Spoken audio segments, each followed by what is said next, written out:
ಕೊಡಿ, ಇನ್ನೊಂದು ಇದನ್ನು ಕೊಡಿ, ಅವರ ಇದು ಕೊಡಿ. ನಾವು ಆ ಥರದ ಉದಾಹರಣೆಗೆ ನಾನು ಹೇಳೋದು. ಹಾಂ ಸರ್. ಆ ಥರ ನಾವು ಬಂದ್ವಿ.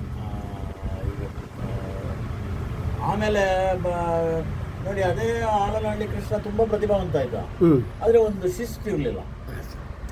ಇದು ನೋಡಿ, ನಮ್ಮ ಡಿ ಆರ್ ನಾಗರಾಜು, ಸಿದ್ದಲಿಂಗಯ್ಯ ಇವರೆಲ್ಲ ಕೂಡ ಸ್ವಲ್ಪ ಅದು ಜೀವನದಲ್ಲಿ ಒಂದು ಸ್ವಲ್ಪ ಶಿಸ್ತು ಮಾಡ್ಕೊಳ್ಳದೆ ಸ್ವಲ್ಪ ಬೇಗ ಕಾಲವಾಗ್ಬಿಟ್ರು ಅನ್ನೋದು ಬಿಟ್ಟರೆ ತುಂಬಾ ಇದಿತ್ತು ಹಾಗೆ. ಆದರೆ ನೋಡಿ, ದೇವನೂರು ಮಹಾದೇವ ಅದು ಭಾಳ ನಿಷ್ಠೆಯಿಂದ ಕಾಪಾಡಿಕೊಂಡು ಇದ್ದಾರೆ.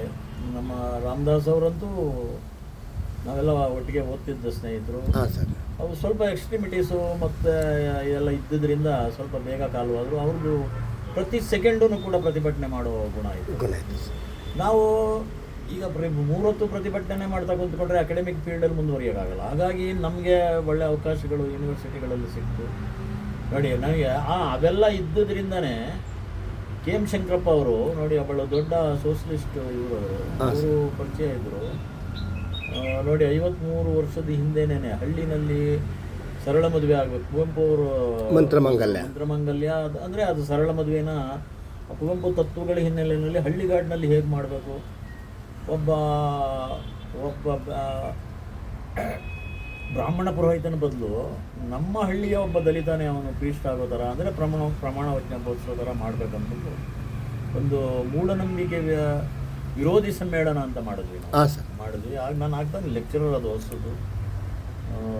ಆ ಥರ ನಾವು ಪ್ರಯತ್ನ ಎಲ್ಲ ಮಾಡಿದ್ವಿ. ಒಂದು 15,000 ಜನ ಇದ್ದರು ಆ ಕಾಲದ ಎಲ್ಲ. ಇವರೂ ಕೂಡ ಒಂದು ಹಿರಿಯರು ಕೂಡ ಬಹಳ ಪ್ರೇಮದಿಂದ ಕಂಡರು. ನಮ್ಮ ಕೆ ಎಚ್ ರಂಗನಾಥ್ ಅವರು, ಮಲ್ಲಿಕಾರ್ಜುನ ಸ್ವಾಮಿ ಅಂತ, ಮತ್ತು ಇವರಲ್ಲಿ ಬಿ ಬಸವಲಿಂಗಪ್ಪ.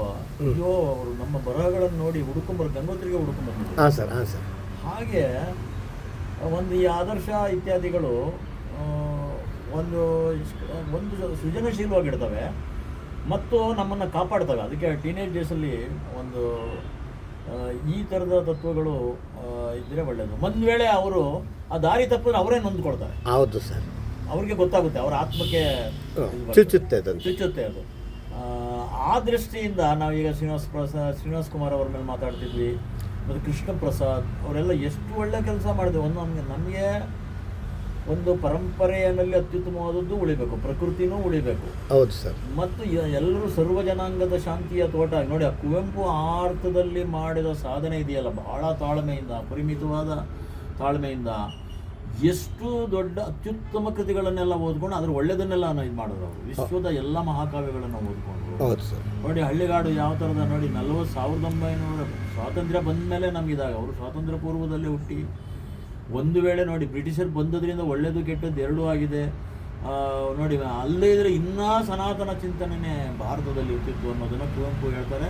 ಕುವೆಂಪು ಅಂತೂ ಅಸಾಧಾರಣ ತಾಳ್ಮೆಯಿಂದ, ಋಷಿ ಸದೃಶವಾದ ರೀತಿಯಿಂದ ಯಾವಾಗಲೂ ಎಟರ್ನಲ್ ಓಪನ್ ಮೈಂಡನ್ನು ಇಟ್ಕೊಂಡ್ರು. ಅವರ ಮಗ ಅಂತೂ ಆ ಕುವೆಂಪು ಚಿಂತನೆಯ ಮುಂದುವರಿದ ಭಾಗವಾಗಿ ಇನ್ನಷ್ಟು ವೈಜ್ಞಾನಿಕವಾಗಿ ಬದುಕಿದ್ರು. ಹೌದು ಸರ್. ನೋಡಿ, ಹಳ್ಳಿಗಾಡಿಗೆ ಹೋದರು. ನಾವೆಲ್ಲ ಹಳ್ಳಿನಲ್ಲಿ ಹುಟ್ಟಿ ನಗರಕ್ಕೆ ಬಂದರೆ ತೇಜಸ್ವಿ ಎಷ್ಟು ದೊಡ್ಡ ಮನುಷ್ಯ ಅಂದರೆ, ಇಲ್ಲೆಲ್ಲ ನಿಜವಾದ ಭಾರತ ಇರೋದು ಹಳ್ಳಿಗಾಡಿನಲ್ಲಿ ಅಂತ ಹಳ್ಳಿಗಾಡಿಗೆ ಹೌದು. ಪ್ರಜಾವಾಣಿ ಒಂದು ವಿಶೇಷ ಸಂಚಿಕೆಗೆ ಅವ್ರನ್ನ ಇಂಟರ್ವ್ಯೂ ಮಾಡಿದಾಗ ಒಂದು ಮಾತು ಹೇಳಿದ್ರು. ಈ ಕನ್ನಡ ಸಾಹಿತ್ಯ ಇದೆಯಲ್ಲ, ಹೊಸಗನ್ನಡ ಸಾಹಿತ್ಯ, ಇದು ಅಧ್ಯಾಪಕರ ಸಾಹಿತ್ಯ. ಎಂ ಶ್ರೀಕಂಠಯ್ಯನವರಿಂದ ಹಿಡಿದು ಚಂದ್ರಶೇಖರ ಕಂಬಾರ ತನಕ ಎಲ್ಲ ಅಧ್ಯಾಪಕರೇ ಬರೀತಾರೆ. ಆಮೇಲೆ ಆ ಒಂದು ಕಾಲದಲ್ಲಿ ಕಾಲೇಜುಗಳೆಲ್ಲ ಇದ್ದದ್ದು, ಡಿಗ್ರಿ ಕಾಲೇಜುಗಳು ಇವೆಲ್ಲ ಜಿಲ್ಲಾ ಕೇಂದ್ರಗಳಲ್ಲಿ ಏನು ಯಾವುದಕ್ಕೂ ಕರೆಂಟ್, ರೋಡು ಚೆನ್ನಾಗಿರ್ತದೆ, ಕರೆಂಟ್ ಇದ್ದೇ ಇರ್ತದೆ, ಅನುಕೂಲಗಳು ಇರ್ತದೆ, ಇವ್ರಿಗೆ ಸಂಬಳ ಬರ್ತದೆ, ಪಾಠ ಮಾಡ್ತಾರೆ, ಮನೆಗೆ ಹೋಗ್ತಾರೆ, ಮಕ್ಕಳು ಹುಟ್ಟಿಸ್ತಾರೆ. ಆಮೇಲೆ ನಗರದ ಅನುಭವ ಜೀವಮಾನ ಪೂರ್ತಿ. ಲಂಕೇಶ್ ಚೆನ್ನಾಗಿ ಹೇಳೋರು, ನಾವು ಒಬ್ಬ PUಗೆ ಟೀಚರ್ ಆದರೆ ಬರೀ PU ಮಕ್ಕಳನ್ನೇ ನೋಡ್ತಿರ್ತಾನೆ. PU ಆ ಮಕ್ಕಳ ಸಮಸ್ಯೆ ಮಾತ್ರ ಗೊತ್ತಾಗುತ್ತೆ. ಡಿಗ್ರಿಯವನಾದರೆ ಡಿಗ್ರಿ, MA, ಆಮೇಲೆ ಅವನಿಗೆ ಮನಾಟನೆ. ಆ ವಿದ್ಯಾರ್ಥಿಗಳು ಬದಲಾಗ್ತಿರ್ತಾರೆ, ಇವನ ಜೀವನ ಮನಾಟನೆ ಆಗ್ತದೆ ಅಂತ ಹೇಳೋದು. ಹಾಗಾಗಿ ನಮಗೆ ಎಲ್ಲ ವೈವಿಧ್ಯನ ಅರ್ಥ ಮಾಡಿಕೊಂಡು ಈ ಒಂದು ಸಾಮಾಜಿಕ ನ್ಯಾಯದ ವ್ಯಾಪ್ತಿನಲ್ಲಿ ನಮ್ಮ ಇತಿಮಿತಿ ಒಳಗಡೆ ಅಕ್ಷರಸ್ಥರಾಗಿ ನಾವು ಹೇಗೆ ಆರೋಗ್ಯಕರ ಸಮಾಜವನ್ನು ಕಟ್ಬೋದು ಅನ್ನೋದರಲ್ಲಿ ಇವೆಲ್ಲ ಪೂರಕವಾಗಿರ್ತವೆ. ತೇಜಸ್ವಿಯವರು ಸರ್ ಗ್ರಾಮೀಣ ಪ್ರದೇಶಕ್ಕೆ ಹೋದರು ಅಂತ ಹೇಳಿದ್ರಿ ಸರ್. ಜೊತೆಗೆ ಈಗ ತಾವು ಜಾನಪದದ ತುಂಬ ಪರಿಶ್ರಮ ಇರೋದ್ರಿಂದ ಈ ಭಾರತೀಯ ಮಹಾಕಾವ್ಯಗಳ ಜೊತೆಗೆ ಈ ಪ್ರಾದೇಶಿಕ ಜಾನಪದ ಮಹಾಕಾವ್ಯಗಳ ಇಂದ ನಾವು ಹೇಗೆ ಇದಾಗ್ಬೋದು ಅಂತ ಸರ್. ಅಲ್ಲಲ್ಲ, ಇದೇನಾಗಿದೆ, ರಾಮಾಯಣ ಮಹಾಭಾರತಗಳಿವೆಲ್ಲ ಇವೆಯಲ್ಲ ಅವು ಮೂಲತಃ ಜನಪದ ಹಿನ್ನೆಲೆಯಲ್ಲೇ ಬಂದವು. ಹಾಂ ಸರ್. ಹಲವಾರು ಜನ ಕಟ್ತಾ ಹೋಗ್ತಾರೆ. ಆಮೇಲೆ ನಮ್ಮ ಸಮಸ್ಯೆಗಳ ಹಿನ್ನೆಲೆಯಲ್ಲೇ ಕತೆ ಕಟ್ಟೋದಷ್ಟೇ. ನಮ್ಗೆ ಜನಪದ ಕತೆಗಳೇನೆ ಹೌದು. ಅವು ತುಂಬ ಭಾರತಾದ್ಯಂತ ಅದು ಬೇರೆ ಬೇರೆ ರಾಜ್ಯದಲ್ಲಿ ಬೇರೆ ಬೇರೆ ಥರದ ಇದೆಲ್ಲ. ಈಗ ಹಲವಾರು 3000 ರಾಮಾಯಣಗಳು. ಹೌದು ಸರ್. ಏಕರಾಮಾನುಜನ್. ಹೌದೌದು, 300 ರಾಮಾಯಣಗಳು, 3000 ರಾಮಾಯಣಗಳು ಇರ್ತವೆ. ಹಾಗಾಗಿ ಅದೊಂದು ರೂಪ ಕೊಡ್ತದೆ. ಬರ್ತಾ ಎಲ್ಲ ಸೇರಿ ಕಟ್ಟಿ ಡೆವಲಪ್ ಆಗೋದು. ಹಾಗೆ ನಮ್ಮ ಸಮಸ್ಯೆಗಳನ್ನೇ, ಅನುದಿನದ ಸಮಸ್ಯೆಗಳನ್ನೇ, ಈಗ ನೋಡಿ, ಒಂದು ಕಾಲಕ್ಕೆ ಒಂದು ಬಹುಪತ್ನಿತ್ವನೂ ಇತ್ತು. ಬಹುಪತಿತ್ವ. ಹೌದು, ಬಹುಪತ್ನಿತ್ವದ ಆನಂತರ ಬಂತು. ಬಹುಪತಿತ್ವ ಇದ್ದದ್ದು ಟ್ರೈಬಲ್ ಕ್ವಾಲಿಟಿ. ಅದು ನಮ್ಮ ದ್ರೌಪದಿ, ಕುಂತಿ, ಮತಿ ಇದರಲ್ಲೆಲ್ಲ ಬರ್ತದೆ. ಆಮೇಲೆ ನೋಡಿ, ಸೀತೆಯ ಸಂಕಷ್ಟಗಳು, ಇವೆಲ್ಲವೂ ಕೂಡ ರಾಮಾಯಣ ಮಹಾಭಾರತಗಳು ಮೂಲತಃ ಜನಪದ ಕಥೆಗಳೇನೆ. ಆಮೇಲೆ ಅಲ್ಲಿ ಆ ಥರದ ಕುರಿತೋದದೆಯಂ ಕಾವ್ಯ ಪ್ರಯೋಗ ಪರಿಣತ ಮತಿಗಳನ್ನು ನೋಡಿ. ಕನ್ನಡದ ಸೆನ್ಸಿಬಿಲಿಟಿ ಎಷ್ಟು ದೊಡ್ಡ ಕವಿಗಳಾದರೂ ನೋಡಿ, ಪಂಪನಿಗಿಂತ ಹಿಂದೆ ಕವಿರಾಜ ಮಾರ್ಗದಲ್ಲೇ ಓದದೇ ಇದ್ರೂ ಜ್ಞಾನಿಗಳಾಗ್ಬೋದು, ಒಂದು ತಿಳುವಳಿಕೆ ಇರ್ಬೋದು ಅಂತ ನೋಡಿ. ಅಕ್ಕರವ ಕಲಿತಾತ ಒಕ್ಕಲನು ಅಕ್ಷರ ಕಲ್ತವನೇ ಜನತೆಯ ಶತ್ರು ಆಗ್ತಾನೆ ನೋಡಿ. ಅಕ್ಷರ ಕಲ್ತೋರ್ದೇ ಈಗೆಲ್ಲ ಈ ಉಪಟಳಗಳು ಅಂತ ನೋಡಿ. ಆ ಕಾಲದಲ್ಲಿ ಸರ್ವಜ್ಞ ಹೇಳ್ತಾನೆ. ಹಾಗಾಗಿ ನಮ್ಮ ವಚನ ಚಳವಳಿ ಇರ್ಬೋದು, ನಮ್ಮ ಬುದ್ಧನ ಚಿಂತನೆ ಇರ್ಬೋದು, ಅವೆಲ್ಲವೂ ಕೂಡ ಒಂದು ನಾವು ಹೆಮ್ಮೆ ಪಟ್ಕೊಳ್ತಕ್ಕಂಥ ಒಂದು ಭಾಳ ಆರೋಗ್ಯಕರವಾದ, ಶಾಂತಿಯುತವಾದ, ಎಲ್ಲರ ಒಂದು ಏಳಿಗೆಗೆ ಪೂರಕವಾದ ಒಂದು ಸಮಾಜ ಕಟ್ಟೋದು ಹೇಗೆ ಅನ್ನೋ ಚಿಂತನೆ ಒಟ್ಟು ಕನ್ನಡ ಸಾಹಿತ್ಯದಲ್ಲಿದೆ. ಮತ್ತು ಜಾನಪದದಲ್ಲಂತೂ ದೊಡ್ಡ ಪ್ರಮಾಣದಲ್ಲಿದೆ, ಇದೆ. ಅದೇ ಸರಿ, ಎಲ್ಲಮ್ಮ ಆಗ್ಬೋದು, ಮತ್ತು ಕಾಡುಗಳರ ಇದನ್ನ PhD ಪ್ರಬಂಧ ಅದು. ಆಮೇಲೆ ನೋಡಿ, ಗಾದೆಗಳದ್ದು ನೋಡಿ, ಬೀದಿ ಮಕ್ಕಳು ಬೆಳೆದು ಇನ್ಸೆಕ್ಯೂರಿಟಿ ಇರೋರು ಕ್ರಿಯೇಟಿವ್ ಆಗ್ತಾರೆ ಅಂತ. ಬೀದಿ ಮಕ್ಕಳು ಬೆಳೆದು ಕೋಣೆ ಮಕ್ಕಳು ಕೊಡ್ತು. ಶ್ರೀಮಂತರ ಮಕ್ಕಳು ಕೆಟ್ಟ ಕೆರೆ ಹಿಡಿತಾರೆ. ಯಾಕೆಂದ್ರೆ ನೋಡಿ ಕುಂಟನಿಗೆ 8 ಚೇಷ್ಟೆ, ಕುರುಡನಿಗೆ ನಾನಾ ಚೇಷ್ಟೆ ಅಂತಾರೆ. ನಾನು ಮೊದಲು ಇದೇನಪ್ಪ ಹೀಗೆ ಅಂತ ನನಗೆ ಭಯ ಆಗೋದು. ಈ ಅಂಗವಿಕಲರನ್ನ ಗೇಲಿ ಅಲ್ಲ, ಅದು ಪ್ರತಿಭೆನ ಗುರುತಿಸೋದು. ನೋಡಿ, ಅವನು ಕುಂಟ ಆದರೆ ನೋಡಿ, ಕುಂಟ ನಿನಗೆ ಒಂದು ಕೈ ಹೋಗೋದಕ್ಕಿಂತ ಕಣ್ಣು ಹೋದ್ರೆ ಎಲ್ಲಾನು ಕಳ್ಕೊಂಡ್ಬಿಟ್ಟಾಗೆ. ಕಾಲು ಹೋದ್ರೆ ಪರವಾಗಿಲ್ಲ, ನಾವು ಇದನ್ನ ಮಾಡ್ಬೋದು. ಹೌದು ಸರ್. ನೋಡಿ, ಕುಂಟನಿಗೆ 8 ಚೇಷ್ಟೆ. ನೋಡಿ, ಒಂದು ತೊಂದರೆ ಆದ್ರೆ ಕುಂಟ ಅಂದ್ರೆ ಹಲವಾರು ಚೇಷ್ಟೆಗಳನ್ನ ಇಟ್ಬೋದು, 8 ಚೇಷ್ಟೆ. ಕುರುಡನಿಗೆ ನಾನಾ ಚೇಷ್ಟೆ, ಅವ್ನ ಮೈಯೆಲ್ಲ ಕಣ್ಣು ಮಾಡ್ಕೊಂಡ್ಬಿಡ್ತಾನೆ. ಎಷ್ಟು ಸೆನ್ಸಿಬಿಲಿಟಿ ಇರ್ತದೆ ಅಂದ್ರೆ, ಅವನ ಸ್ನೇಹಿತ, ಅವನಿಗೆ ಗೊತ್ತಿರುವ ಯಾರು ಬಂದ್ರು ಕೂಡ 4 ಹೆಜ್ಜೆ ಇಡೋದ್ರಲ್ಲೇನೆ ರಂಗಪ್ಪ ಅಂತಾನೆ, ಅದು ಇನ್ನೊಬ್ಬ ತಿಮ್ಮಪ್ಪ ಅಂತಾನೆ. ಅಷ್ಟು ಸೆನ್ಸಿಬಿಲಿಟಿ ಬಂದ್ಬಿಟ್ಟಿದೆ ಮೈಯನ್ನ. ಯಾಕೆಂದ್ರೆ ಉಳಿದ ಕಾನ್ಸಂಟ್ರೇಷನ್ ಅದು. ಅದಕ್ಕೆ ಹೇಳೋದು, ಇನ್ಸೆಕ್ಯೂರಿಟಿ ಇದೆಯಲ್ಲ, ಅದು ಒಂದು ಇದನ್ನು ಮಾಡ್ತದೆ, ಮೇಲೆ ಬರೋ ರೀತಿಯಲ್ಲಿ ಮಾಡ್ತದೆ ಅಂತ. ಆಮೇಲೆ ಎಕನಾಮಿಕ್ಸಲ್ಲಿ ಕೂಡ ಇದೆ. ನಮ್ಮ ಅಂಬೇಡ್ಕರ್ ಮತ್ತು ಲೋಹಿಯಾ ಅವರು ಎಕನಾಮಿಕ್ಸ್ನ PhD ಮಾಡಿದವರು. ಹೌದು ಸರ್. ಅವರಿಗೆ ಕಾಲಚಕ್ರದ ಉರುಳಿನಲ್ಲಿ ಬದಲಾವಣೆಗಳಾಗ್ತವೆ ಅಂತ, ಯೂರೋಪ್ ಹಿಸ್ಟ್ರಿ. ಹೌದು ಸರ್. ನನಗೆ ಅದು ಕುತೂಹಲ ಹುಟ್ಟಿಸೋದು. ಅದಕ್ಕೆ ನಮ್ಮ ಮಂಟೇಸ್ವಾಮಿ ಇದರಲ್ಲಿ ಅದಿದೆ ನೋಡಿ, ಚಂದ್ರಮಂಡಲ. ಹೌದಲ್ಲ, ಅಲ್ಲಲ್ಲ, ಮೇಲು ಕೀಳಾಗತೈತೆ, ಕಾಲಜ್ಞಾನ, ಮೇಲು ಕೀಳಾಗತೈತೆ, ಕೀಳು ಮೇಲಾಗತೈತೆ. ಹೌದು. ಗೌಡ ಪ್ರಭುಗಳೆಲ್ಲ ತೌಡು ತಿಂದು ಹೋಗುತ್ತಾರೆ ನೋಡಿ. All dictators will vanish A day ಅಂತ. ಯಾಕೆಂದ್ರೆ ಅನುಕೂಲಗಳೇ ಆಪತ್ತು, ಸೆನ್ಸಿಬಿಲಿಟಿ ಇರೋದೇ ಇಲ್ಲ ನೋಡಿ. ನಮ್ಮ ಎಷ್ಟೋ ಜನ ನಮ್ಮ ಅಧಿಕಾರ ಬಂದ ಕೂಡಲೇ ಈ ಮಂತ್ರಿಗಳಿಗೆ ದುಶ್ಚಟಗಳ ದಾಸರಾಗ್ತಾರೆ. ಅವ್ರ ಮಕ್ಕಳನ್ನಂತೂ ಯಾರ್ಯಾರೋ ಹೊತ್ಕೊಂಡು ಹೋಗ್ತಾರೆ. ನಮ್ಮ ಪಾಪ ಸಿದ್ದರಾಮಯ್ಯನವ್ರ ಮಗನೇ ಪಾಪ ಎಲ್ಲೋ ಒಂದು ವಿದೇಶದಲ್ಲಿ ಹೆಣ ತರಬೇಕಾಯ್ತು. ಅವ್ರು ನಮ್ಮ ಸ್ನೇಹಿತರು, ನಮ್ಮ ಇವರು ಹಳ್ಳಿಗಾಡಿನ ಅನುಭವ ಇರೋರು, ಒಂದು ಹೊಸ ಸಮಾಜದ ಕನಸುಗಳಿರೋರು. ಆದರೆ ನಾವು ಅಧಿಕಾರಕ್ಕೆ ಬಂದ ಮೇಲೆ ಮಕ್ಕಳುಗಳು ಹಾಳಾಗ್ತಾರೆ. ನಮ್ಮ MP ಪ್ರಕಾಶ್ ಮತ್ತೊಬ್ಬ ಪ್ರಾಣ ಸ್ನೇಹಿತರವರು, ಅವರ ಮಗನೂ ಕೂಡ ದುಶ್ಚಟಗಳ ದಾಸ ಆಗ್ಬಿಟ್ಟ. ಅವ್ರಿಗೆ ನೋಡಿ, ಅವ್ರು ಏನೂ ಇದೇ ಇರಲಿಲ್ಲ, ಒಂದು ಮಾಂಸಾಹಾರ ಅಥವಾ ಇನ್ನೊಂದು ಎಂಥದ್ದು ಯಾವ ದುಶ್ಚಟನೂ ಇಲ್ಲದೆ ಅವರೇ ಪಾಪ ಕ್ಯಾನ್ಸರ್ ಬಂತು. ಹೀಗಾಗಿ ನಾವು ಜೀವನದಲ್ಲಿ ಕಲಿಬೇಕಾದದ್ದು ಬೇಕಾದಷ್ಟು ಇರ್ತದೆ. ಒಳ್ಳೆ ಈ ಥರ ನಮ್ಮ ಸಾಹಿತ್ಯದಿಂದ, ಕಥೆಗಳಿಂದ, ಪುರಾಣಗಳಿಂದ ಎಲ್ಲ ಹಿನ್ನೆಲೆಯಲ್ಲೂ ಒಂದು ಹೊಸ ಸಮಾಜದ ಕನಸುಗಳು, ಆರೋಗ್ಯಕರ ಸಮಾಜ ಕಟ್ಟೋದು ಹೇಗೆ ಅಂತ ಪ್ರತಿಯೊಬ್ಬ ಸಂವೇದನಾಶೀಲ ಮನುಷ್ಯನು ಯೋಚನೆ ಮಾಡ್ತಾನೆ. ಸೊ ಇವತ್ತು ತತ್ವಪದ ಲಿವಿಂಗ್ ಕಲ್ಟ್ ಸರ್ ಅದು. ಆ ತತ್ವಪದಗಳು ಬಹಳ ಹಿಂದಿಂದಲೂ ಕೂಡ ಒಂದು ನೈತಿಕ ಸಮಾಜದ ಒಂದು ಕಟ್ಟುವಿಕೆಯಲ್ಲಿ ಇದಾಗ್ತಾ ಇದೆ. ಖಂಡಿತ. ಈಗ ನೋಡಿ, ಈಗ ಮೌಢ್ಯ ಜಾಸ್ತಿ ಆಗ್ತಿದೆ. ಅಯ್ಯಪ್ಪನ ಇದಕ್ಕೆ ಮಕ್ಕಳು ಕರ್ಕೊಂಡು ಹೋಗೋದು, ಸಾಯೋದು, ಕಾಲು ತುಳಿತ. ಚಾಮುಂಡಿ ಬೆಟ್ಟಕ್ಕೆ ಹೋಗುವಾಗಲೇ ನಮ್ಮ ಕುವೆಂಪು ಬರೀತಾರೆ ನೋಡಿ, ಅವ್ರು ಇನ್ನೂ ವಿದ್ಯಾರ್ಥಿ ಆಗಿದ್ದಾಗ ಚಾಮುಂಡಿ ಬೆಟ್ಟಕ್ಕೆ ಇವತ್ತೂ ಹೋಗ್ತಾರೆ.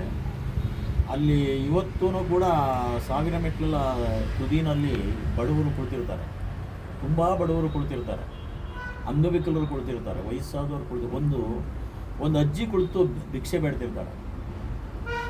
ಒಂದು ಅಜ್ಜಿ ಅಂದರೆ ನನಗೂ ತಾಯಿ ಸಮಾನನೇ.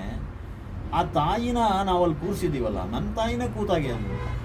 ಮೊದಲನೇ ದೇವರು ಈ ಹಣ್ಣು ಮುದುಕಿ ನೀಡಜ್ಜಿಗೆ ಭಿಕ್ಷೆ. ಎಷ್ಟು ದೊಡ್ಡ ಇದು. ಇಲ್ಲಿ ಚಾಮುಂಡವನಿಗೆ ಪರವಾಗಿಲ್ಲ, ಚಾಮುಂಡವನಿಗೆ ಪೂಜೆನೂ ನಡೀತದೆ, ಏನೋ ಇದಿಲ್ಲ. ಈ ತಾಯಿ ಗತಿ ಏನು? ನಾವು ಮಕ್ಕಳು ಈ ಥರ ಕೂರಿಸಿದ್ದೀವಿ ಅಂತ ಪದ್ಯ ಅದು. ಮೊದಲನೇ ದೇವರು ಈ ಹಣ್ಣುಮುದುಕಿ ನೀಡಜ್ಜಿಗೆ ಭಿಕ್ಷೆ. ಅವಳನ್ನು ನಾವು ಕಾಣಬೇಕು ನೋಡಿ. ಈ ಥರದ ಒಂದು ಕರುಳಿನ ವಿವರಗಳನ್ನು ಒಂದು ದೇವರು ದಿಂಡ್ರು ಅನ್ನೋದನ್ನು ಕೂಡ ಇದು. ಆಮೇಲೆ ಎಷ್ಟು ಜನ ಇದು ಆಷಾಢ ಶುಕ್ರವಾರ, ಬೇರೆ ಬೇರೆ ಶುಕ್ರವಾರದಲ್ಲಿ ಅಲ್ಲಿ ಹೋಗಿ ನಿಂತ್ಕೊಳ್ತಾರೆ ನೋಡಿ. ಜಯಲಲಿತಾ ಏನು 1000 ಪಾದುಕೆಗಳು, ಜೋಡಿ ಪಾದುಕೆಗಳನ್ನು ಇಟ್ಟುಕೊಂಡಿದ್ದವಳು, ಮುಖ್ಯಮಂತ್ರಿ ಆಗಿದ್ದವಳು, ಕೋಟಿಗಟ್ಟಲೆ ಹಣ ಇಟ್ಟುಕೊಂಡಿದ್ದವಳು, ಜೈಲಿನಲ್ಲಿ ಸತ್ಲು. ಅವಳು ಬಂದು ಇದಕ್ಕೆ ಚಾಮುಂಡಿಗೆ ಯಾವತ್ತೂ ಕೈ ಮುಕ್ಕೊಂಡು ನಿಂತ್ಕೊಂಡು, ಚಾಮುಂಡಮ್ಮ ಏನು ಆಶೀರ್ವಾದ ಮಾಡಲಿಲ್ಲ. ಆಮೇಲೆ ಜೈಲಲ್ಲೇ ಸತ್ಲು. ಹಂಗೆ ಅದಕ್ಕೆ ಇದು ನೋಡಿ, ಅದೆಲ್ಲಕ್ಕಿಂತ ಹೆಚ್ಚಾಗಿ ಮಹದೇಶ್ವರನಲ್ಲಿ ಹಾಡಿದೆಯಲ್ಲ, ನನಗೆ ಬಹಳ ಇಷ್ಟವಾದದ್ದು. ಹೊತ್ತು ಮುಳುಗಿದರೆ ಏನು, ಕತ್ತಲಾದರೆ ಏನು ನೋಡಿ. ಎಲ್ಲ ಇವರು ಗುಳಿಕ ಇವತ್ತೂ ಕೂಡ ಈ ಷಷ್ಠಿ ಅಂದ್ಬಿಟ್ಟು ಎಲ್ಲ ಇದು ಮಾಡುವ ಕುತ್ತಕ್ಕೆ ಹಾಲೆರಿತಾ ಇದ್ದಾರೆ. ಈಗ ಇವತ್ತು 100 ಜನ ಇವತ್ತು ಪಾರ್ಕಲ್ಲಿ ಒಂದು ಕಾಲಿಡೋಕ್ಕೆ ಜಾಗ ಇಲ್ಲ, ಅಷ್ಟೊಂದು ಜನ ಇದ್ದಾರೆ. ಅದು ಮೌಢ್ಯ ಅದು. ಅದಕ್ಕೆ ನೋಡಿ, ಈ ದೇವರು ದಿಂಡ್ರು ಅಂದ್ರೆ ಏನು ತಿಳ್ಕೊಂಡಿದ್ದಾರೆ ಅಂದರೆ, ಅದಕ್ಕೆ ಬಹಳ ಒಳ್ಳೆ ನಮ್ಮ ಜನಪದರ ಹಾಡೋದು ನೋಡಿ. ಮಹದೇಶ್ವರನ್ನ ನೋಡಿ, ಮಹದೇಶ್ವರ ಮತ್ತು ಮಂಟೇಸ್ವಾಮಿ ಅವರು ದಲಿತ ಹಿನ್ನೆಲೆಯ ನಾಯಕರು, ಚಾರಿತ್ರಿಕ ವ್ಯಕ್ತಿಗಳು, ಸಾಂಸ್ಕೃತಿಕ ಹಿನ್ನೆಲೆಯವರು. ಮಲೆನಾಡಿನ ನಮ್ಮ ಕುವೆಂಪು ಅವರಿಗೆ ಇದೇನಪ್ಪ ಈ ಥರ ಎಲ್ಲ ಹೋಗ್ತಾರೆ ಅಂದರೆ, ಉಗೇಂದ ಹೋಗೋರು 100 ಜನ ಇದು ಈ ಥರ ಹೋಗ್ತಾರಲ್ಲ ಅಂತ. ಅದಕ್ಕೆ ಆ ಮಹದೇಶ್ವರನ ಮೇಲಿನ ಹಾಡು ಎಷ್ಟು ಸಂತೋಷ ಕೊಡ್ತದೆ ಅಂದರೆ, ಹೊತ್ತು ಮುಳುಗಿದರೆ ಏನು, ಕತ್ತಲಾದರೆ ಏನು, ಅಪ್ಪ ನಿನ್ನ ಗುಡಿಗೆ ಬರುವೇನು, ನಿನ್ನ ಮುತ್ತಿನ ಬಾಗಿಲು ತೆರೆದೇ ಇರೋ. ನನಗಂತೂ ಕೆಲಸ ಇರುತ್ತೆ, ನಾನು ಬಿಡುವಾದಾಗ ಬರ್ತೀನಿ. ಹೌದು, ಅದು ಕೂಡ ಶ್ರೇಷ್ಠವಾದದ್ದೇ, ಪವಿತ್ರವಾದದ್ದೇ ನೋಡಿ. ದೇವರನ್ನು ನಂಬಿದ್ರು ಕೂಡ ಆ ಥರ ಇರಬೇಕು. ಆಮೇಲೆ ಅನೇಕರು ದೇವರುಗಳನ್ನು ನಂಬ್ತೀರಿ. ನಮ್ಮ SM ಕೃಷ್ಣ ಅವರೇನೆ ನಾನು ಮುಖ್ಯಮಂತ್ರಿ ಆಗ್ಬಿಡ್ತೀನಿ ಅಂತ ಅವ್ರು ನಮ್ಮ ಮನೆ ದೇವರು ಅಂದ್ಬಿಟ್ಟು ಮಹದೇಶ್ವರನ ಹತ್ರ ಕೈ ಮುಕ್ಕೊಂಡು ನಿಂತಿದ್ರು. ಅಷ್ಟೊತ್ತಿಗೆ ಕಾಂಗ್ರೆಸ್ ಪಾರ್ಟಿ ಅಂದ್ರೆ ನೋಡಿ, ಚಾರಿತ್ರಿಕ ಘಟನೆಗಳು ಹೇಗಿವೆ ಅಂದರೆ, ಅಷ್ಟೊತ್ತಿಗೆ ಅವರ ಜೂನಿಯರು, ಅವರು ಒಂದು ಕಾಲಕ್ಕೆ ಇಂಡಸ್ಟ್ರೀಸ್ ಮಿನಿಸ್ಟರ್ ಆಗಿದ್ದಾಗ ಅವ್ರ ಕೈ ಕೆಳಗೆ ಉಪ ಮಂತ್ರಿ ಆಗಿದ್ದವರು, ರಾಜ್ಯ ಸಚಿವಾಗಿ ಸ್ಟೇಟ್ ಮಿನಿಸ್ಟರ್ ಆಗಿದ್ದ ಮೊಯ್ಲಿ ಅಂತ ತನ್ನ ಜಾತಿಯ ಇನ್ನೊಬ್ಬರು MLA ಇಲ್ಲದ ಒಬ್ಬ ಇವರು ಮುಖ್ಯಮಂತ್ರಿಯಾಗಿ ಪ್ರಮಾಣವಚನ ಸ್ವೀಕಾರ ಮಾಡಿದರು. ಇದೇ ಮಹದೇಶ್ವರ ಮೊಯ್ಲಿ ಅವ್ರಿಗೆ ಆಶೀರ್ವಾದ ಮಾಡಿದ. ಆಮೇಲೆ ಇವರು ಇದಾದರೂ ಬಿಡಿ, ಅಂದರೆ ಇವರು ದೊಡ್ಡ ಜ್ಞಾನಿಯಾಗಿದ್ರು ನಮ್ಮಲ್ಲಿ ಮೌಢ್ಯ ಹೇಗಿರ್ತದೆ ಅಂತ, ದೇವ್ರ ಕೈ ಮುಗಿದ ಕೂಡಲೇ ದೇವ್ರು ಒಳ್ಳೇದು ಮಾಡಿಬಿಡ್ತಾನೆ ಅಂತ ಅಂದ್ಕೊಂಡು. ಈಗ ನೋಡಿ, ಆ DK ಶಿವಕುಮಾರ್ ಆ ಥರ ಮಾಡ್ತಾ ಇದ್ದಾರೆ. ಎಲ್ಲ ಏನು ನಾಗಾ ಸಾಧುಗಳು ಅದು ಇದು ಮಾಡೋದು, ಅವರು ಈ ಆ ಥರ ಮೌಢ್ಯದ ಒಂದು ಕೇಂದ್ರ ಆಗೋದ್ರ ಬದಲು ನಾವು ವೈಚಾರಿಕವಾಗಿರಬೇಕು ಅನ್ನೋದನ್ನೇ ನಮ್ಮ ಸಂವೇದನಾಶೀಲವಾದ ಜನಪದ ಕಾವ್ಯ ಆಗಲಿ, ನಮ್ಮ ಕಾವ್ಯ ಆಗಲಿ ಕೊಡ್ತದೆ. ಇತರ ರಾಜ್ಯಗಳಲ್ಲಿ ನಾನು ಹೋದಾಗ ಕನ್ನಡ ನೋಡಿ, ಮನುಷ್ಯ ಜಾತಿ ತಾನೊಂದೇ ವಿಶ್ವ ಮಾನವ ಕಲ್ಪನೆ, ಬಸವಣ್ಣನವರ ಒಂದು ಇದು ಎನ್ನಯ್ಯ ಮಾದಾರ ಚೆನ್ನಯ್ಯ, ಆನು ಹಾರುವನೆಂದರೆ ಕೂಡಲ ಸಂಗಯ್ಯ ನಗುವನಯ್ಯ ಅನ್ನೋ ಪ್ರಜ್ಞೆ. ನಾನು ಬ್ರಾಹ್ಮಣ ಹುಟ್ಟಿರ್ಬೋದು, ಆದರೆ ಮಾನಸಿಕವಾಗಿ ನಾನು ಮಾದಾರ ಚೆನ್ನಯ್ಯನ ಮನೆಯ ಮಗ ಅಂತ ಹೇಳ್ಬೋದು. ಹಾಗಾಗಿ ನಾವು ಸಾಹಿತ್ಯದ ವಿದ್ಯಾರ್ಥಿಗಳಾಗಿ ಹೆಮ್ಮೆ ಪಡಬೇಕು. ಅದರ ನಿಜವಾದ ತಿರುಳು ಏನು ಅಂತ ತಿಳ್ಕೊಂಡ್ರೆ, ನಾವು ಹೆಮ್ಮೆ ಪಡ್ಕೊಳ್ತಕ್ಕಂಥ ಸಂತೋಷಕರವಾದ ಸಕಲ ಅಭಿವೃದ್ಧಿಗಳನ್ನು ಕಾಣುವಂಥ ಒಂದು ಸಮಾಜ ಕಾಣಲಿಕ್ಕೆ ಸಾಧ್ಯ ಆಗ್ತದೆ. ಸರ್, ತಾವು ಬಂಡಾಯ ಮತ್ತು ದಲಿತ ಸಾಹಿತ್ಯದ ಆರಂಭದ ದಿನಗಳಲ್ಲಿ ಜೊತೆಯಲ್ಲಿದ್ದವರು ಮತ್ತು ಅದರ ಆ ದಿನಗಳ ಬಗ್ಗೆ ಮಾತನಾಡಿ. ಆ ದಿನಗಳು ಅದೇನೆ, ನಾನು ಇಲ್ಲಿ 65, 66, 67 ಇದರಲ್ಲಿ BAಗೆ ಸೇರಿದ್ರು. ಆಗ ನಂಜಂಡು ಸ್ವಾಮಿಯವರು ಆಗ್ತಾನೆ ಜರ್ಮನಿನಲ್ಲಿ PhD ಮಾಡ್ತಾ ಇದ್ದು ಬಂದಿದ್ದರು. ಸಮಾಜವಾದಿ ಚಳುವಳಿಗೆ ಇದಾಗಿದ್ದರು. ನಮ್ಮ ಅಷ್ಟೊತ್ತಿಗೆ ನಮ್ಮ KV ಸುಬ್ಬಣ್ಣ ಅವರು ರಾಜಕೀಯದ ಮಧ್ಯೆ ಬಿಡು ಆ ಪುಸ್ತಕ ಪಬ್ಲಿಷ್ ಮಾಡಿದರು. ನಮ್ಮ ತೇಜಸ್ವಿ ಕೂಡ ಲೋಹಿಯಾ ಅವರು, ತೇಜಸ್ವಿ, ನಂಜುಂಡಸ್ವಾಮಿ ಮತ್ತು ಶಾಮಣ್ಣವರು, ಅನಂತಮೂರ್ತಿ, ಕರಿದಾಲ್ ಶಾಮಣ್ಣ ಅವರೆಲ್ಲ ಒಂದೇ ಗುಂಪದು. ತೇಜಸ್ವಿ ಇವರೆಲ್ಲರೂ ಕೂಡ ಸಮಾಜವಾದಿ ಚಳವಳಿನಲ್ಲಿದ್ದರು. ಹಾಗಾಗಿ ಅವ್ರ ಪ್ರಭಾವ ನಮಗೆ ಒಂದು ಇದಾಯಿತು. ಇಲ್ಲಿ ರಾಮದಾಸ್ ಅವರು, ನಾನು, ಆಲನಹಳ್ಳಿ ಮಹಾದೇವ, ಒಂದೆರಡು ವರ್ಷ ಚಿಕ್ಕವರು, ದೇವನೂರು ಮಹಾದೇವ, ನಾವೆಲ್ಲ ನೋಡಿ ಅದು ಆ ವ್ಯಾಪ್ತಿ. ಅನೇಕರು ನಮ್ಮ ಕ್ಲಾಸ್ಮೇಟ್ಸೇ ಆದರೂ ನಮ್ಮ ಜೊತೆಗೆ ಚೆನ್ನಾಗಿದ್ರು, ಅವ್ರ ಪ್ರಭಾವ ಆಗಲೇ ಇಲ್ಲ. ನಾನಂತೂ ಲೋಹಿಯಾ ಅವರೇ ಇಷ್ಟು ಜಾತಿ ಪದ್ಧತಿಯ ಅನಿಷ್ಟಗಳನ್ನು, ಅಸ್ಪೃಶ್ಯತೆಯ ಮತ್ತು ಲಿಂಗಭೇದ ನೀತಿಯ ಸೂಕ್ಷ್ಮಗಳನ್ನು ಹೇಳೋದಾದರೆ, ಇನ್ನು ಅಂಬೇಡ್ಕರ್ ಎಷ್ಟು ಹೇಳ್ತಾರೆ, ಅಂಬೇಡ್ಕರ್ ಎಷ್ಟು ಒಳ್ಳೆಯದನ್ನು ಕೊಟ್ಟಿದ್ದಾರೆ. ಆಗ ಅಂಬೇಡ್ಕರ್ ಕೃತಿಗಳು ಬಂದಿರಲಿಲ್ಲ, ಹುಡ್ಕೊಂಡು ಹೋಗ್ತಿದ್ವಿ. ಆಮೇಲೆ ಕನ್ನಡಿಗರೇ ಆದ ನಮ್ಮ ಪೆರಿಯಾರ್ ಅವರು ಪಕ್ಕದ ತಮಿಳ್ನಾಡನ್ನು ಇದನ್ನೇ ಬದಲಾಯಿಸಿದ್ರು ವೈಚಾರಿಕವಾಗಿ. ಹಾಗಾಗಿ ಅದನ್ನೆಲ್ಲ ನಾವು ತಿಳ್ಕೊಂಡ್ವಿ. ಪೆರಿಯಾರ್ ಅವರನ್ನು ಕರೆಸಿದ್ರು ನಮ್ಮನ್ನು, ಇದೇ ನಂಜುಂಡಸ್ವಾಮಿ, ಲಂಕೇಶ್, ಇವರೆಲ್ಲ ನಮ್ಮ ಸಮಾಜವಾದಿಗಳು. ನಾನು ಕೊಡಗಿನಿಂದ ಬಂದು ಹೋಗಿ ಇದು ಮಾಡಿದ್ದೆ. ಅವರು ಮಾತೃಭಾಷೆ ಕನ್ನಡದಲ್ಲೇ ನಾನು ಮಾತಾಡಿದ್ದೆ. ಹಾಗಾಗಿ ನೋಡಿ ಅವ್ರು ಎಷ್ಟು ವೈಚಾರಿಕವಾಗಿದ್ದರು. ಹೀಗಾಗಿ ಆಮೇಲೆ ಬಸವಲಿಂಗಪ್ಪನವರಂತೂ ತುಂಬ ಒಳ್ಳೆಯ ಇದನ್ನು ಮಾಡೋದು, ನಮಗೆಲ್ಲ ಭಾಳ ಪ್ರೀತಿಯಿಂದ ಕಂಡರು. ತಲೆ ಮೇಲೆ ಮಲ ಹೊರುವ ಪದ್ಧತಿ ತಪ್ಪಿಸೋದ ಜೊತೆಗೆ ನಾವು ಮಾತಾಡ್ತೀವಿ. ನನ್ನನ್ನು ಭಾಳ ಹಚ್ಕೊಂಡಿದ್ರು ಅವರು. ಹುಡ್ಕೊಂಬರೋದು ನಾನು ವಿದ್ಯಾರ್ಥಿಯಾಗಿದ್ದಾಗಲೇ, ನೋಡಪ್ಪ ನೀನು ದೇವಸ್ಥಾನ ಬೇಡ ಅಂತ ಹೇಳಲಿಲ್ಲ, ದೇವಸ್ಥಾನ ಕಟ್ಟಿಸೋದಕ್ಕಿಂತ ಹೆಚ್ಚಾಗಿ ಶಾಲಾ ಕಾಲೇಜುಗಳು ಕಟ್ಟಿಸಿ ಅಂತ ಬರೆದಿದೆಯಾ, ಲೈಬ್ರರಿ ಬೇಕಂತ, ಗ್ರಂಥಾಲಯ ಬೇಕು, ಕೆರೆ ಕಟ್ಟೆಗಳು ಬೇಕು, ರಸ್ತೆಗಳು ಬೇಕು ಅಂತ ಬರೆದಿದೆ. ಒಂದು ಆರ್ಟಿಕಲ್ ನೋಡ್ಬಿಟ್ಟು ಅವ್ರು ಗಂಗೋತ್ರಿಗೆ, ಅಲ್ಲಪ್ಪ ನೀನು ಸಣ್ಣ ಹುಡುಗ, ನಾನು ನಿನ್ನ ಚಿಕ್ಕ ವಯಸ್ಸು, ಅವಾಗ ಟೀನೇಜ್ ಡೇಸಲ್ಲಿದ್ದೆ. ಬಸವಲಿಂಗಪ್ಪ ಭಾಳ ಮೆಚುರಿಟಿ ಇದ್ದವರು. ಅವ್ರು ಏನು ಹೇಳಿದ್ರಂದರೆ, ನೋಡಪ್ಪ ಬಾಬಾ ಸಾಹೇಬ್ರು ಹೇಳೋದು ಮಾತು ಹೇಳ್ತಾ ಇದೆಯಾ ಕಣಪ್ಪ. ಬಾಬಾ ಸಾಹೇಬ್ರು ಏನು ಹೇಳಿದ್ರಂದರೆ, ನಾವು ದೇವಸ್ಥಾನಗಳ ಮುಂದೆ ಕ್ಯೂ ನಿಲ್ಲೋದಕ್ಕಿಂತ ಗ್ರಂಥಾಲಯಗಳ ಮುಂದೆ ಕ್ಯೂ ನಿಲ್ಲೋಣ ಅಂದರು. ನೀನು ಅದೇ ಥರ ಬರೆದಿದ್ದೀಯಲ್ಲಪ್ಪ, ಇದು ನಿಜವಾಗ್ಲೂ ಆಶ್ಚರ್ಯ. ಇದು ನೀನು ಬಿಡುವಾಗ ಬಾರಪ್ಪ, ನಾವು ಕೂಡಿ ಕೆಲಸ ಮಾಡಬೇಕು, ನೀನು ನನ್ನ ಜೊತೆ ಮಂತ್ರಿ ಆಗಬೇಕಂತ ಹೇಳೋದು.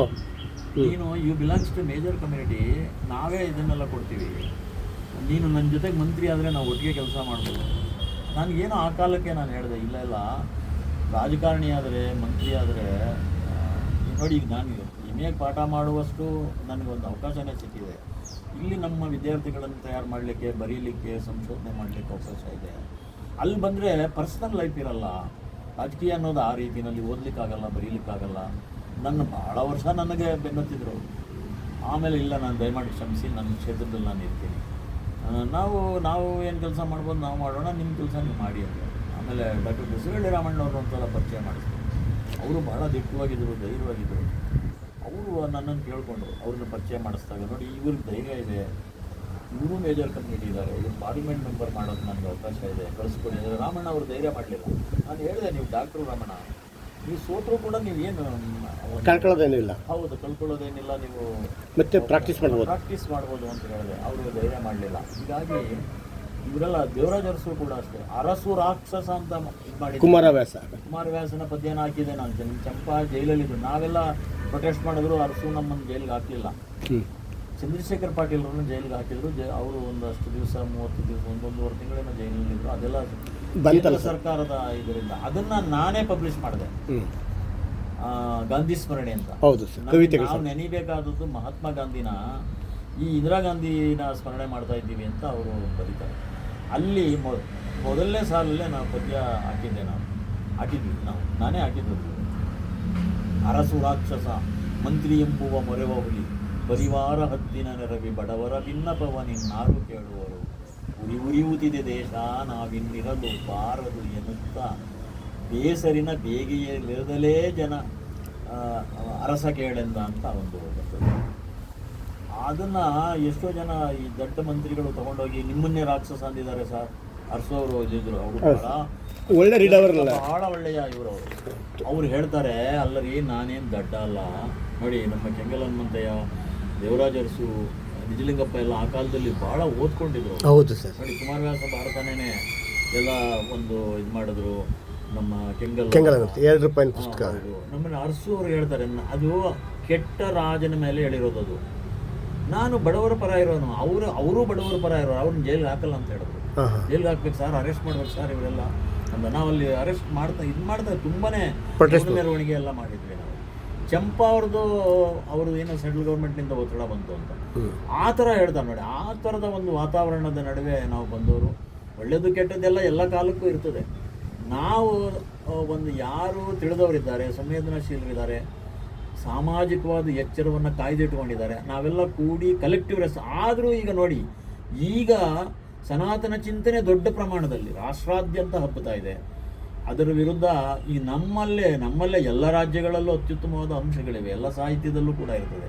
ರಾಮಾಯಣ ಮಹಾಭಾರತದಲ್ಲೂ ಕೂಡ ಒಂದು ಆಲೋಚನಾ ವಿಧಾನದಲ್ಲಿ ಯಾವುದು ಒಳ್ಳೆಯದು, ಯಾವುದು ತುಂಬ ಒಳ್ಳೆಯದು, ಯಾವುದು ಅತ್ಯಂತ ಒಳ್ಳೆಯದು ಅನ್ನೋ ಒಂದು ಚಿಂತನೆ ನಡೆಸಿಕೊಂಡು ನಾವು ಹೊಸ ಸಮಾಜವನ್ನು ಕಟ್ಟಲಿಕ್ಕೆ ಈ ನಮ್ಮ ಸಾಹಿತ್ಯ, ಸಂಸ್ಕೃತಿ, ಜಾನಪದ ಮತ್ತು ಯಾವುದೇ ಒಂದು ಈ ಜ್ಞಾನದ ಶಿಸ್ತುಗಳು ನಮಗೆ ಪೂರಕವಾಗಿರ್ತದೆ.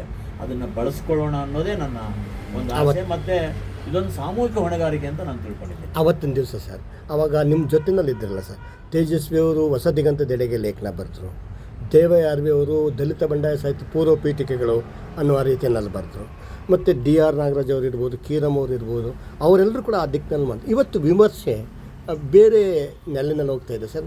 ನಿನ್ನೆ ರಂಗನಾಥ್ ಕಂಠನಕುಂಟೆ ಕೂಡ ಒಂದು ಲೇಖನ ಮಾಡಿದ್ದಾರೆ, ವಿಮರ್ಶೆ ಈಗ ಇದಾಗಿದೆ ಅಂತ.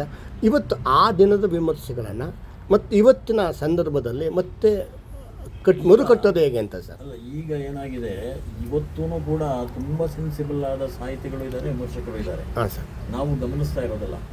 ಯಾಕೆಂದರೆ ಈಗ ಒಂದು ಜ್ಞಾನ ಎಲ್ಲ ಒಂದು ಅಪರೂಪದ ಬರಹಗಳೆಲ್ಲ ಸಿಗ್ತವೆ ಓದಲಿಕ್ಕೆ, ಮಾಡಲಿಕ್ಕೆ. ಸೈನ್ಸ್ ಆ್ಯಂಡ್ ಟೆಕ್ನಾಲಜಿ ಬೆಳೆದಿರೋದ್ರಿಂದ ಅದರಿಂದ ಒಂದು ಸಮಾಜದಲ್ಲಿ ಎಲ್ಲ ಥರದವರು ಇರ್ತಾರೆ. ಮೌಢ್ಯನೂ ಇರ್ತದೆ, ವೈಚಾರಿಕತೆಯೂ ಇರ್ತದೆ, ನಿಜವಾದ ಡೆಡಿಕೇಶನ್ನು ಇರ್ತದೆ, ಮತ್ತು ಆಲಸಿಗಳು ಇರ್ತಾರೆ, ಮತ್ತು ಕಪಟಿಗಳು ಇರ್ತಾರೆ, ಮತ್ತು ವಾಮಮಾರ್ಗಗಳನ್ನು ಹುಡುಕೋರು ಕೂಡ ಇರ್ತಾರೆ. ಅದರಿಂದ ಸಾಹಿತ್ಯದಲ್ಲೂ ನಾವು ಒಂದು ಸಾಮಾಜಿಕ ಹೊಣೆಗಾರಿಕೆಯಿಂದ ಸಕಲರ ಏಳಿಗೆಯನ್ನು ಬಯಸುವ ಒಂದು ಚಿಂತನೆ ಮತ್ತು ಬರಹ ಇರ್ತಕ್ಕಂಥ ಕ್ರಿಯೇಟಿವ್ ರೈಟಿಂಗು ಇರ್ತದೆ, ವಿಮರ್ಶೆನೂ ಇರ್ತದೆ. ಬಟ್ ನಾವು ಗಮನಿಸ್ಬೇಕಷ್ಟೇ. ಆಮೇಲೆ ನಾವು ನೋಡಿದ ಕೂಡಲೇ ಹೆಚ್ಚಿನ ಪ್ರಮಾಣದ ಒಂದು ಮನಾಟನಿ ಇರ್ಬೋದು, ಏಕತಾನತೆ ಇರ್ಬೋದು, ಆಮೇಲೆ ನಾನು ಗುರುತಿಸ್ಕೊಳ್ಬೇಕು ಅಂತ ಅಪಾಪಿ ಇರ್ಬೋದು, ಜನಪ್ರಿಯತೆಯ ಇದಿರ್ಬೋದು. ಅದರ ಆಚೆಗೂ ಕೂಡ ಒಂದು ಗಂಭೀರವಾದ ಚಿಂತನೆ ಇಟ್ಟುಕೊಂಡವ್ರು ಇದ್ದೇ ಇರ್ತಾರೆ. ಅದು ಸಣ್ಣ ಪ್ರಮಾಣದ. ಆಮೇಲೆ ಅಂಥವರ ಒಂದು ತಳಿ ದೊಡ್ಡದಾಗಲಿ ಅನ್ನೋದೇ ನಮ್ಮೆಲ್ಲರ ಆಶಯ. ಮತ್ತು ನಿರಾಶೆ ಆಗಬೇಕಾಗಿಲ್ಲ. ಏಕೆಂದರೆ ನಾವು ಒಂದು ಕೆಟ್ಟ ಮೇಲೆ ಬುದ್ಧಿ ಬರ್ತದೆ ಅಂತಂತಾರೆ. ಒಂದು ನಮ್ಮ ಬೆನ್ನು ನಮಗೆ ಕಾಣಲ್ಲ. ಹಾಗಾಗಿ ನಾವು ಒಂದು ಒಳ್ಳೆ ಮನಸ್ಸಿರ್ತಕ್ಕಂಥವ್ರು, ಒಂದು ವಿಮರ್ಶಾತ್ಮಕವಾದ ಚಿಂತನೆ ಇರ್ತಕ್ಕಂಥವ್ರು ನಾವೆಲ್ಲ ಕೂಡಿ ಕೆಲಸ ಮಾಡಬೇಕಾದದ್ದು ಇದ್ದೇ ಇದೆ. ಆಮೇಲೆ ಈಗ ಅನುಕೂಲಗಳು ಇವೆ. ಇಷ್ಟು ಅನುಕೂಲಗಳು ಇರೋದರಿಂದ ನಾವು ಒಂದು ಹೋರಾಟನೂ ಮಾಡಬೇಕಾಗ್ತದೆ, ತ್ಯಾಗನೂ. ಆಮೇಲೆ ನಮ್ಗೆ ಇಷ್ಟಾಗಿ ಒಳ್ಳೆ ಅತ್ಯುತ್ತಮವಾದ ಒಂದು ಸಂವಿಧಾನ ಇದೆ, ಮತ್ತು ಡೆಮೋಕ್ರಸಿ ಇದೆ. ನಾವು ಡೆಮೋಕ್ರಸಿನಲ್ಲಿ ಮತ್ತು ಒಂದು ನಿಜವಾದ ಮಾರ್ಗದಲ್ಲಿ ಹೋರಾಡಲಿಕ್ಕೆ ತುಂಬಾ ಅವಕಾಶಗಳಿವೆ. ಆ ರೀತಿಯಲ್ಲಿ ನಾವು ಹೋರಾಟ ಮಾಡಬೇಕು, ನಿರಾಶೆ ಆಗಬಾರ್ದು. ಅದೇ ಸರ್, ಈಗ ಒಂದು ನನಗೆ ಹೇಳೋದೇನು ಅಂತಂದರೆ ಸರ್, ಬಹಳ ಹಿಂದೆ, ಇವತ್ತು ಸಂವಿಧಾನದ ಅರಿವು ಎಲ್ಲರಲ್ಲೂ ಇದೆ ಸರ್. ಅದು ತುಂಬ ಹಿಂದೆ, ಅಂದರೆ ವಿದ್ಯಾವಂತರ ಸಂಖ್ಯೆ ಕಡಿಮೆ ಇದ್ದಾಗ, ಮತ್ತು ಗ್ರಾಮೀಣ ಪ್ರದೇಶಗಳಿಗೆ ಸಂವಿಧಾನದ ಆಶಯಗಳು ಇನ್ನೂ ರೀಚ್ ಆಗದೇ ಇದ್ದಂಥ ಸಂದರ್ಭದಲ್ಲಿ ಸಾಹಿತಿಯೇ ತನ್ನದೇ ಆದಂತಹ ಒಂದು ಸಾಮಾಜಿಕ ಹೊಣೆಗಾರಿಕೆಯ ಒಂದು ಚೌಕಟ್ಟನ್ನು ಹಾಕೊಳ್ತಾ ಇದ್ದ. ಇವತ್ತು ಅದಕ್ಕಿಂತ ಹೆಚ್ಚಿನ ಅವಕಾಶಗಳು ನಮಗೆ ಸಿಕ್ಕಿರೋದ್ರಿಂದ ಸಾಹಿತ್ಯ ಜವಾಬ್ದಾರಿ ಜಾಸ್ತಿ ಆಗುತ್ತೆ. ಆಗಬೇಕು, ವಿದ್ಯಾವಂತರ ಜವಾಬ್ದಾರಿ ಆಗಬೇಕು. ನೋಡಿ, ಮೊನ್ನೆ ನಾವು ಈ ಟಿವಿನಲ್ಲಿ ಇದೆಲ್ಲ ನೋಡ್ತಿರ್ತೀವಲ್ಲ, ಅವನು ಒಬ್ಬ ಡಾಕ್ಟ್ರು ಮತ್ತೊಬ್ಬ ಡಾಕ್ಟ್ರು ತನ್ನ ಜೀವನ ಸಂಗಾತಿನ ಕೊಂದಿದ್ದಾನೆ. ಅಲ್ಲ, ಅವನು ಇದನ್ನು ಬಳಸುವ ಈಗ ಇಷ್ಟ ಇಲ್ಲದೆ ಇದ್ದರೆ ನಾವು ಡಿವೋರ್ಸ್ ತಗೊಳ್ಳಿಕ್ಕೆ ಅವಕಾಶ ಇದೆ, ನಾವು ಗೌರವದಿಂದ ದೂರ ಆಗ್ಲಿಕ್ಕೆ ಅದು ಮಾಡಿ. ನೋಡಿ, ಈ ಥರದ ಅನ್ಯಾಯಗಳು ಇದೆ. ಎಜುಕೇಟೆಡ್ ಆದವರು ತುಂಬ ಒಂದು ದೊಡ್ಡ ಬಹಳ ದುರಂತಪೂರ್ವಕವಾದ ನಿರ್ಧಾರ ತಗೊಳ್ಳೋದು ಇರ್ತದೆ, ಆಪರ್ಚುನಿಸ್ಟ್ ಆಗಿರೋದು ಇದೆ, ಒಟ್ಟೊಟ್ಟಿಗೆ ಇರ್ತದೆ ಅಂತ ನನಗೆ ಆ ಥರ. ಮೊದಲಿಂದಲೂ ಕೂಡ ಒಳ್ಳೆಯದು ಕೆಟ್ಟದೆಲ್ಲ ಒಟ್ಟೊಟ್ಟಿಗೆ ಇರ್ತದೆ. ತುಂಬ ಸೆನ್ಸಿಬಲ್ ಆದದ್ದು ಮಾತ್ರ ಉಳಿತದೆ. ಇವತ್ತು ಯಾಕೆ ನಾವು ಬುದ್ಧನ ಮಾತ್ರ ನೆನ್ಕೋತೀವಿ, ಬಸವಣ್ಣನ ನೆನ್ಕೊಳ್ತೀವಿ, ಕುವೆಂಪು ನೆನಿತೀವಿ, ಶಿವರಾಮ್ ಕಾರಂತ ನೆನಿತೀವಿ. ನೋಡಿ, ಮಾಸ್ತಿಯವರು ಕೂಡ ಅನೇಕ ವಿಚಾರದಲ್ಲಿ ದೊಡ್ಡವರು ಇರ್ತಾರೆ, ಒಂದು ಪರಂಪರಾಗತ ಚಿಂತನೆ ಇದ್ರೂ ಕೂಡ. ನಮ್ಮ ಬೇಂದ್ರೆ ಅವರು ಕೂಡ ನೋಡಿ, ಬುದ್ಧ ಜಗವೆಲ್ಲ ಮಲಗಿರಲು ಇವನೊಬ್ಬನೆದ್ದ. ನೋಡಿ, ಆ ಥರ ಒಂದು ನೋಡಿ, ಬುದ್ಧನ ಪ್ರಭಾವ ಕುವೆಂಪು ಮೇಲಾಗಿತ್ತು, ಇವ್ರ ಮೇಲಾಗಿತ್ತು. ನೋಡಿ, ನಮ್ಮ ಮಾಸ್ತಿನೂ ಕೂಡ ಬರೆದಿದ್ದಾರೆ. ತುಂಬ ಆ ಥರದ ಚಿಂತನೆ.